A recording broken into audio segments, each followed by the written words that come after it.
and welcome to another edition of Shaka Extra Time. I am Paul Ndiho. Joining me on set live is Shaka Sali himself, aka the Kabale Kid. Hello, Shaka. Hello, Paul. How are you? Terrific. How are you? I'm great. It's just that I'm kind of under the weather. Very sorry about that, and I also gather, by the way, that by extension, even your family is under the weather. That's correct, yes. But you know, at least as a consolation, you look hugely terrific. More kudos to you, my friend. Yeah. A warm welcome to you, all our Facebook followers are watching us live. Shaka Extra Time is a place where you get to talk to Shaka himself. And today we'll be taking your questions on democracy in Africa. Shaka, right away, let's maybe start in the DRC. We have a new president-elect in the Democratic Republic of Congo. Your thoughts, sir? We have a new president-elect in the DRC, but of course, as you know, not everyone is happy, including the African Union chairman, Rwandan President, Major General Paul Kagame. Interesting. It's funny that you say that. One of our first comments is from the DRC. Somebody wants to know what you make of Africa Union's involvement. His name is Derek in Sibiona. What do you make of Africa Union's involvement in the DRC? I think that the involvement is good.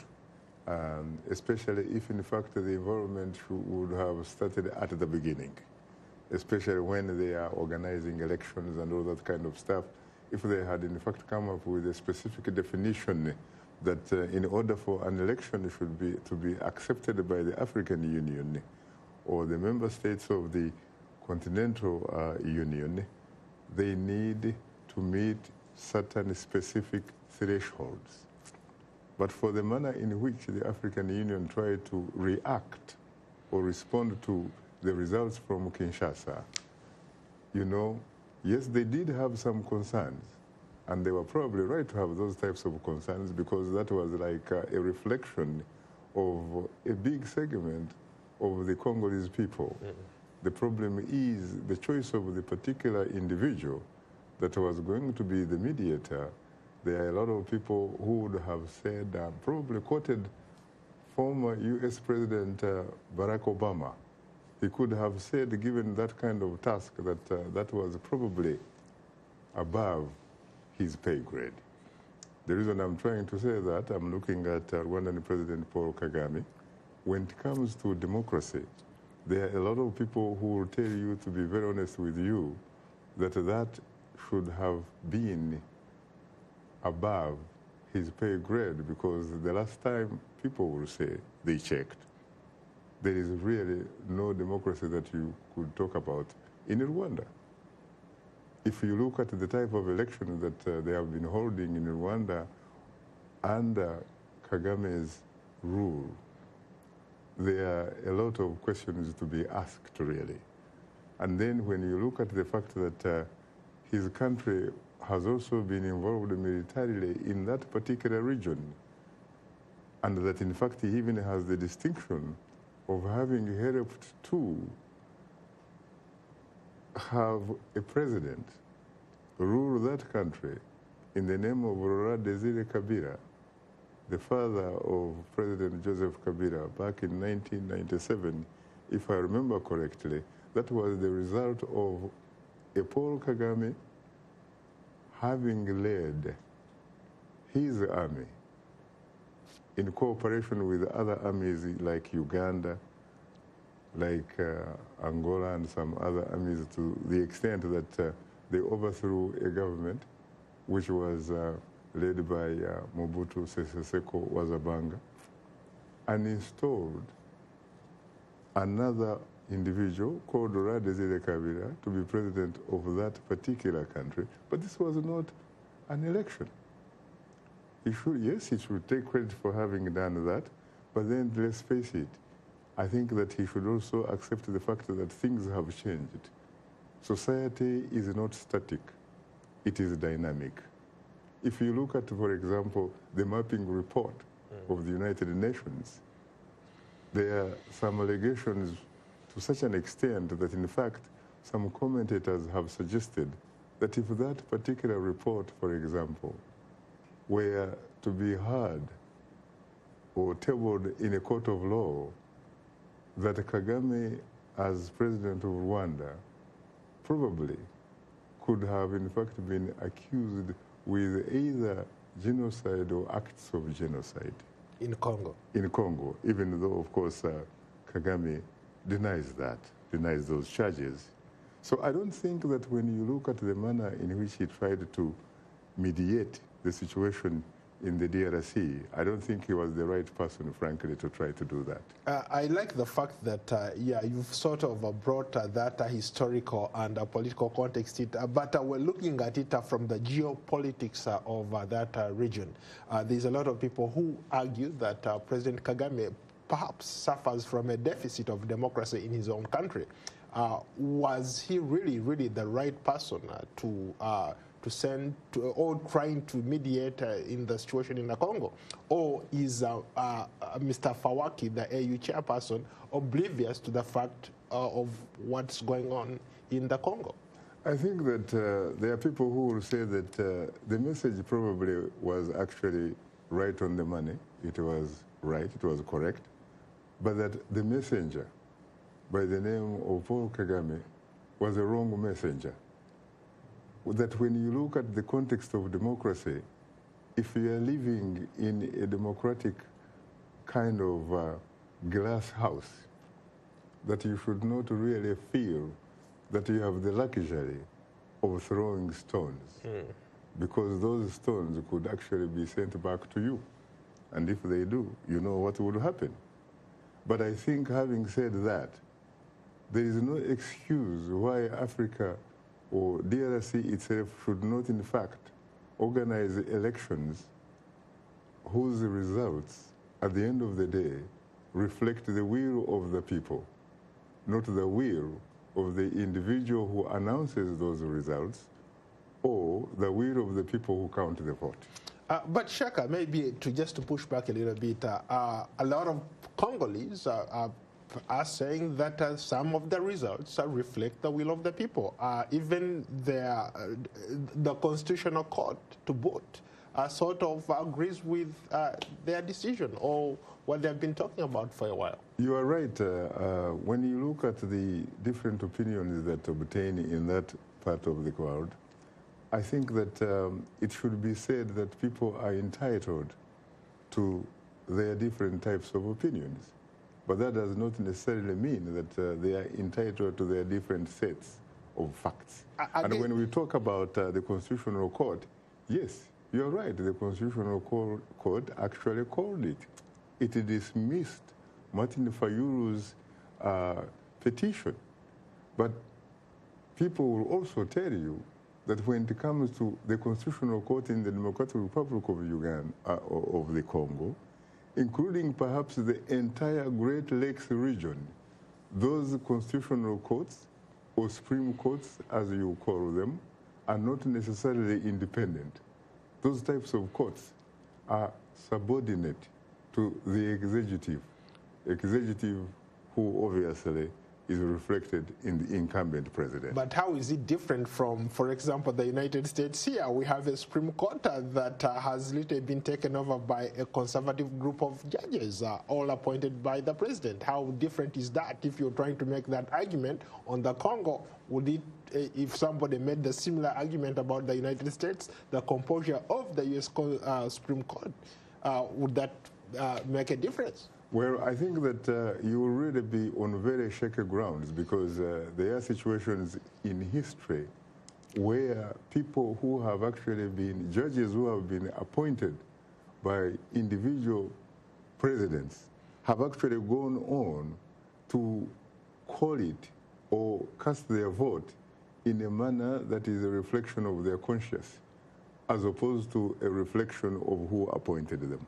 Now, what makes you think that it's any different from the Congo? These judges could have followed the law, and the fact that Mr. Fayulu did not adduce enough evidence in court. You know, I think that I'm not in a position, for example, to argue that court in a court of law, because I happen not to be, first of all, a trained lawyer. I also happen not to have, in fact, looked at the evidence that you are alluding to. But one thing that is very clear is that there is the Catholic bishops in the Democratic Republic of the Congo who command enormous respect, who also appear to be perhaps one of the few institutions in that country that is broadly respected, and that it had actually come with a different point of view. I am also told that when you look at the other evidence that has actually been seen, for example, I don't know whether you are able to read an article in the Financial Times of London. They even used what they characterize as forensic evidence, analyzing the data that was in fact available to them and reached a totally different conclusion. So I think that I am not going to waste your time or the time of audience arguing this case. All I can say is that there are very, very outstanding questions regarding the election results in the Democratic Republic of the Congo. It is also very interesting, by the way, that the ruling coalition led by President Joseph Kabila lost the presidency so badly, but for some reason actually won a majority, not simply a majority, but in fact a landslide when it comes to the election of the National Assembly. And so I would like to think that surely if they could not vote for the president, the candidate of the ruling party, I don't see honestly why they found it very easy to vote for a huge landslide of individuals representing that same particular party that lost the presidency. So your call, is probably as good as the evidence. And where is the evidence? I don't think the evidence, from what I see, pretty much really seems to have been the basis for reaching the decision as to who actually won this presidency. I have also even heard, by the way, that a man like Martin Fayulu was supported largely by what you would call multinational corporations, that he was supported by countries like former colonial ruler Belgium, that he was supported by the French and what have you, and yet a person like Tshisekedi, who happened to have credentials from his father, Etienne Tshisekedi, that was a man who was perceived to be a Congolese nationalist, and that therefore there are some people who may in fact have been able to vote for him on the basis of saying, look, this is a Congolese nationalist, I think we should go with him, because if we go with Martin Fayulu, we will probably go with allies of those who actually may be responsible for having assassinated our hero, Patrice Emery Lumumba. Good point, good point. Let's follow up with two comments. One from Alien Abarukundo. Do you think the West should continue to influence the outcome of elections in Africa? And second comment, Otomeri Kayambo. How did imperialist countries intervene in African politics? I think, first of all, when you talk about influence, how the West influences Africa and what have you, it is really up to Africans themselves, the African people, to be able to gain or regain their confidence and their dignity so that they can assert themselves, and be in control and call the shots when things like Africa come on the table. I don't think that Africans should consider themselves as victims, really. I think Africans should assert themselves and be the giants on their own continent. How do you respond to this comment from Muhammad Hassan? Africans are always a total a tool for Western nations and have no political transformation because all African leaders sustain the power since their life ends? I don't really think that that person can prove his allegation that Africans are this or that. I think that one could probably talk about some African individuals in the form of African leaders or African rulers, some might say.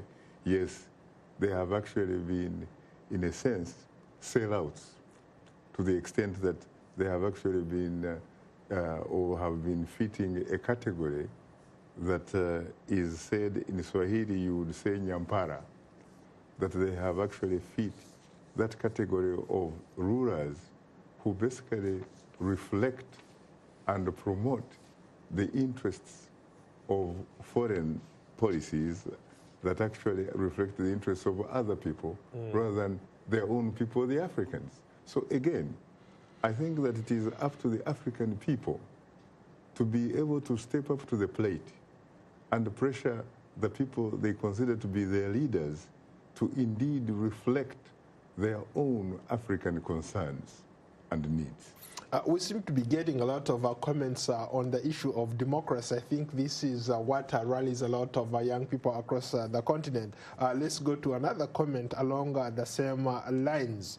He says, is democracy a kind of Western colonial policy that is forced upon Africans? On the contrary, I don't think that democracy is owned by any particular individual, even though when you read history, especially Western history, you will discover that the type of governorship that we call democracy may have in fact originated in modern day Greece. And to be honest with you, democracy was supposed to be an improvement over the manner and the types of governorship, of governance that obtained at the time. Democracy, when you think about it, has some tenets that are not really unique to any particular culture, any particular geography, any particular race, any particular religion. You have tenets, sincerely, which are universal, such an extent that they can actually be regarded as a universal type of language. For example, Paul, when you talk about fairness, where I come from in Cavalry, there is no doubt that in our community, fairness was considered to be a positive value. Justice. When you talk about justice, you talk about accountability. When you talk about freedom of expression, for example, these were supposed to be community values. They were definitely not meant to be monopolies controlled or serving the interests of the Western world. Speaking of the Western world, let's go to another comment from Amos Chisisi. Western countries should stay away from African politics, and they must stop using fake bishops in the DRC. Your thoughts? Well, I think that Amos is probably doing a little bit of exaggeration here, because frankly, I don't know whether he has that capability, for example, of knowing that those bishops he's describing as being fake are indeed fake. He has to come up with the evidence that makes him think that way. He cannot, I think, be allowed to really generalize to the extent that he actually ended up perhaps using a sort of abusive language, or a language that is environmentally and socially unpleasant and unfair to some of those individuals who may in fact be very sincere about the opinion that they hold. How about Wilson Mbawo? Why is the church busy with the politics instead of preaching the good news in Congo? Well, first of all, when you are a member of a church or you are a bishop, it does not necessarily mean that you abdicate your responsibility as a citizen of that particular country, society, or community. And so if you're a citizen, and in addition to that, you also hold an office or a job, it also means that you have a right to own an opinion, especially if that opinion contributes to the potential well-being of that particular society. Shaka, somebody, Eric Amott, says you quoted the Financial Times of London, but this particular publication forces continue to exploit the Congo and its people. Sorry to say, Shaka, the Catholic Church is part of that too. I don't know. Unfortunately, I think unlike that particular individual, I do not have that kind of evidence. And I'm not in the business, frankly, of speculating or simply calling out a particular media organization simply because that particular media organizations may in fact belong to the British. Let's talk a little bit about what's happening in Zimbabwe. There is a lot at stake in Zimbabwe. We thought with the election of President Emmerson Mnangagwa, we're going to see a new Zimbabwe. You and I were there covering the elections. But since then, nothing really much has happened on the ground. Riots are all over the country. People are protesting against the cost of fuel, the cost of food, the cost of living there has actually shot through the roof. Your thoughts on what's happening in Zimbabwe? Zimbabwe, of course, as you know, is a very, very complex situation because, yes, you did have changes in terms of the man at the political helm of the Zimbabwean society, Robert Gabriel Mugabe, being replaced by a former colleague, ally, and mentee, actually, Mr. Mnangagwa, as it were. But unfortunately, nothing much has changed, and partly because there are people who think that the elections that we witnessed were not really elections, that those, in fact, elections were, in their words, not mine, selections. But the other thing also, which is very, very important, Paul, is for people to know that Zimbabwe happens to be under enormous sanctions. For example, Zimbabwe happens to be under sanctions from the United States of America. The United States of America happens to wield veto power, for example, on some of the Bretton Woods institutions that would be responsible to provide or lend some monies to the government of Zimbabwe. And I'm talking about the International Monetary Fund, the IMF. The United States is the only country that actually wields a veto. And those sanctions, I think, let's face it, if you talk about them, if you look at those sanctions and what they can actually do, I think they can help us to explain why Zimbabwe is where it is right now. And as a matter of fact, you know that there is this annual business meeting in Switzerland, in Davos. In fact, I was reading a statement by the president of the Republic of South Africa, Cyril Ramaphosa, actually appealing or urging the West, and in particular the United States, essentially really to end these sanctions, because Zimbabwe, at least according to him, seems to be on the right track. Let's cross over to West Africa. Let's go to Abdullah Abdul. Hello, Shaka. I'm watching from London, UK. Today, it made 1 year since a former football star turned politician held state power in Liberia. What do you make of his 1 year in office? Where is Liberia today? I think about the jury is still really out when it comes to Liberia, and we are talking about, of course, a former international soccer star, George Weah. I think we need to give him a little bit of time just before we begin doing the sort of political post-mortem. I think that we should be a little bit patient and look at some of the policies that he has put in place and how some of these policies eventually, you know, either produce results or at least in terms of whether or not they can actually make a difference. So I don't think that it would be really time for me to weigh in that particular case. Give me a couple of months and what have you, and ask that question again, and I promise you that I will do the best I can in order to answer it in a manner that will also be fair to George Weah, depending on, of course, what he said and whether he's been able to, you know, to walk the talk. Because a lot of politicians, as they say, when they are running for office, they do it in poetry. They promise heaven on earth. But when they come to the business of governing, someone will say they in fact end up governing through prose. Because, you know what? They have to deal with the socio-economic, political reality that they actually find in place.